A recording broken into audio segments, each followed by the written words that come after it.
ये सही कह रहे हैं आप कि हमास से एक डर तो है, खदशा तो है। हालाँकि अभी देखना पड़ेगा कि हमास जो है वो कितना कोऑपरेट करता है दूसरी कंपनियों को और अपनी कंपनी को कैसे वो नज़रअंदाज करता है और क्या वो कंस्ट्रक्शन नहीं करेगा?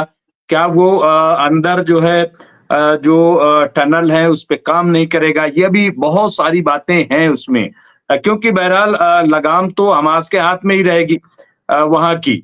बाकी जो है वो नज़र रखेंगे, लेकिन ज़मीन के अंदर कैसे नज़र रखेंगे, अभी ये तमाम चीज़ें सामने आएँगी। मैं फ़ज़ील साहब आपसे ज जानना चाहूँगा कि जिस तरह से हम देख रहे हैं कि अभी भी लोगों को एतमाद नहीं है। अभी भी लोगों को लग रहा है कि ये जो सीज़ फायर हुआ है सिर्फ़ कैप्टिव्स को छुड़ाने के लिए हुआ है। जैसे ही बंधक छूटेंगे, ये हमला फिर शुरू हो जाएगा। डोनाल्ड ट्रम्प ने कहा कि भई हमारा तो कुछ मामला है नहीं, लेकिन डोनाल्ड ट्रम्प ने ये भी कह दिया कि हमारी फ़ौज लड़ने के लिए जाएगी नहीं। तो अब इज़राइल कितना लड़ेगा अकेले, ये देखने वाली इस पे मतलब इन तमाम बयानों को पहला रिएक्शन मैं चाहता हूँ कि आपसे लूँ। कैसे आप देख रहे हैं? आपको क्या लग रहा है? डोनाल्ड ट्रम्प का बयान आ गया, सीज़ फायर हो गया, लोग वापस जा रहे हैं। तो इन तमाम सिचुएशन को खुशखबरी भी है, जश्न भी मनाया जा रहा है, लोग बहुत खुश हैं। ज़ाहिर है कि रोज़ मारे जा रहे थे लोग, लेकिन अब उन्हें इत्मीनान है। कैसे देख रहे हैं आप, फ़ज़ील साहब? ये गजा हो या फिलिस्तीन इजराइल के कंट्रोल में तो है नहीं। जब ये लड़ाई बंद होगी, सीज फायर कुछ दिन चल जाएगा, सारे एक्सचेंज हो जाएंगे, उसके बाद की बात अब डिप्लोमेटिक। मैंने शुरू में कहा था कि जब भी कोई बात होगी तो टेबल पे होगी। लड़ाई तो सिर्फ लड़ाई होती है। आज टेबल पे ये लोग बैठ चुके हैं। अब अगला स्टेप तो अलग राज्य अलग देश बनाने का है ना। फिलिस्तीन को अलग राष्ट्र बना देंगे। उसके बाद अमेरिका क्यों पैसा देगा, इजराइल क्यों पैसा देगा? दुनिया भर के मुसलमान, कैप्टन साहब, सिर्फ अपनी ज़कात का पैसा दे देंगे ना, ज़कात जो हम लोग निकालते हैं। दुनिया भर के मुसलमान अगर सिर्फ ज़कात का पैसा दे देंगे फिलिस्तीन को तो 1 लाख करोड़ पहुंच जाएगा।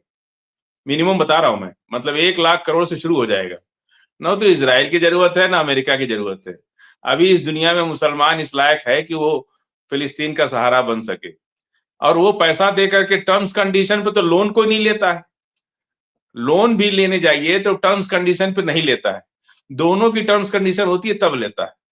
वो फिलिस्तीन इजराइल सिर्फ एक बात के लिए, वो कोई ना बिल्डिंग बनाना चाह, जो भूखे मार दिया, जो 46,000 लोगों को कत्ल कर दिया, वो वहां बिल्डिंग बनाएगा? आपको लगता है ऐसा? वो सिर्फ वहां को बिल्डिंग बनाने के बहाने वो उनके तरीकों को, उनकी सुरंगों को खोजना चाह रहा है, उनके नेटवर्क को तलाशना चाह रहा है। किसी बहाने हम नेटवर्क तलाश लें बिल्डिंग बनाने के बहाने। अरे इजराइल के पास क्या है? ना लेबर फिलिस्तीन का, इंजीनियर फिलिस्तीन के, और आर्किटेक्ट, सब पूरी इजराइल की बिल्डिंग में हर फिलिस्तीन का पसीना गिरा है। एक भी बिल्डिंग यहाँ का यहूदी नहीं बनाया है। सारी बिल्डिंगें फिलिस्तीन के वर्करों ने बनाया है। जो खुद तुम्हारा बना रहा है वो अपना नहीं बना लेगा। और इजराइल तो पैसा देगा। इंटरनेशनल कोर्ट में जो तय हुआ है, उनका केस जो चला है, जो उनको मुल्जिम ठहराया गया है उस नरसंहार का, तो अदालत तय करेगी कि भाई उनको पैसा देना है कि नहीं देना है। और अगर तय कर देगी तो उनको तो देना ही पड़ेगा। नहीं देंगे तो उसके कानूनी, जो दुनिया ने खुद, इन्हीं लोगों ने, अमेरिका और नेटो देश और इजराइल सब ने मिलकर वो अदालत बनाई है, वो कानून बनाया है। तो अपना बनाया कानून अपने से क्यों तोड़ देंगे? रहा सवाल कि सिर्फ टू, अब अगली लड़ाई जो एक एक मुहाज बस बचा है कि टू नेशन थ्योरी। अगर टू नेशन थ्योरी पे बात नहीं बनी तो पूरे इजराइल का अस्तित्व बचेगा कि नहीं बचेगा, ये भी सोचना पड़ेगा। अब अरब जगत के लोग, आवाम इस लेवल पे खड़ी हो गई है कि अरब के हर कंट्री के एक नौजवान हमास के साथ जुड़ जाएगा। ये स्थिति हो गई है इस वक्त। कोई चाहे प्रिंस हो या कोई हो, आज की डेट में अपनी कंट्री के लोगों से विद्रोह नहीं कर सकते। नहीं तो अब उन घर में घुस जा रहे हैं जनता, जा करके राजा के स्विमिंग पूल में नहाने लग रहे हैं, राजा के किचन में घुस के खाना खा रहे हैं। अब वो जमाना चला गया जब लोग डरवा के रखते थे। अब तो जनता जो है राजाओं को ट्रैफिक पोल पर हैंग कर दे रही है। अफगानिस्तान में देखा आपने, ट्रैफिक पोल पर राजा को हैंग कर दिया। तो वो जमाना अब चला गया। फिलिस्तीन को नियमतः अगर कोई पैसा इजराइल को देना है तो देगा, नहीं देगा तो पूरी दुनिया के मुसलमान अपनी 1 साल के ज़कात का पैसा खाली डाल देंगे ना फिलिस्तीन के लिए, तो 1 लाख करोड़ पहुंच जाएगा। और जैसे चाहेंगे वैसे, इतना जो आदमी एक कट्टा नहीं बना सकता था उसने सुरंग बना लिया। और जो इजराइल का हमक दुनिया के साथ थी, 7 अक्टूबर को इजराइल के 100 से ज्यादा नागरिकों को उठा ले गया। ये लोग रात भर शराब पी करके इतने नशे में थे कि हमला हो गया इजराइल पे, और नेतन्याहू के साथ साथ सारे मिनिस्टर और सारे बड़े बड़े अफसर इतना लोग जश्न में मशगूल थे, इतना दारू पिए कि उनको वो उठ ही नहीं पा रहे थे, लोग आंखें ही नहीं खुल रही थी कि हमला हो गया 5 बजे सुबह, 3, साढ़े 3, 4 बजे सोए और सुबह 5 बजे हमला हो गया। कोई आंख नहीं खुल रही किसी की कि क्योंकि इतना शराब पिए, इतने थके हुए हैं, सो रहे, मर रहा, कोई मरने दो। ऐसी कंडीशन में इजराइल तो अब अभी भी, इजराइल को अगर कोई कहता है कि इजराइल अभी भी, तो हमको लगता है उसकी समझ कम है कि इजराइल तो पूरे तरह टूट चुका है। नेतन्याहू आप देखिए इतना नीचे उतर करके, पहले कहते थे कि हमास से ही तो समझौता किए हैं, सीज फायर किससे किए हैं?